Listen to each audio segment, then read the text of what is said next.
Guy Kabombo Mwadianvita, vice-premier ministre, ministre de la Défense nationale et des anciens combattants, a lancé ce mardi 28 janvier 2025 la première exposition des matériels et équipements à usage militaire de l'industrie militaire indienne à Kinshasa. Plus de 13 industries militaires indiennes spécialisées dans la fabrication de véhicules blindés, de véhicules tout-terrain, des drones, des hélicoptères de combat, des systèmes anti-drones, des systèmes de brouillage, des drones, des gilets pare-balles, des casques balistiques et autres équipements militaires sont venus présenter au FARDC leurs produits des dernières technologies.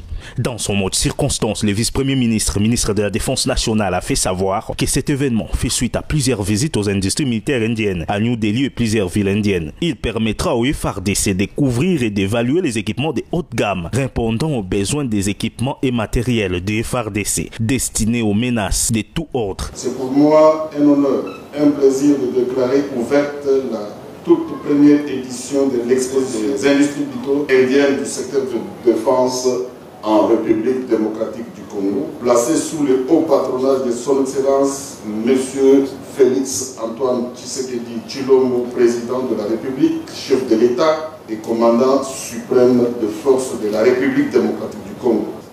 Cet événement offre une opportunité exceptionnelle à nos forces armées de découvrir et d'évaluer concrètement une large gamme de matériel, équipements et technologies de pointe proposées par nos partenaires indiens. Pour sa part, Venkata Raman, ambassadeur indien en RDC, a d'abord transmis ses condoléances au peuple congolais et au FARDC pour la perte du général-major Chirimwami Kuba Peter. Il a ensuite fermement condamné l'armée rwandaise, tout en appelant à une cessation immédiate des hostilités, tout en réaffirmant le soutien de son pays à la RDC. Il s'est dit fier de voir l'Inde devenir partenaire fiable de la RDC. Celle-ci s'intéresse de plus en plus à l'industrie indienne, connue pour son innovation et ses coûts abordables.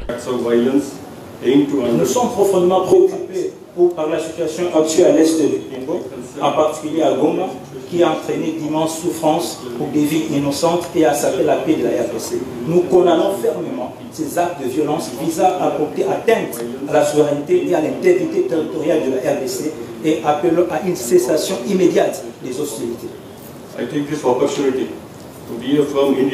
Je saisis cette occasion pour réaffirmer le soutien indéfectible de l'Inde à la RDC dans ces circonstances difficiles et notre engagement à être un partenaire fiable dans le renforcement des forces de défense congolaises pour une paix à long terme.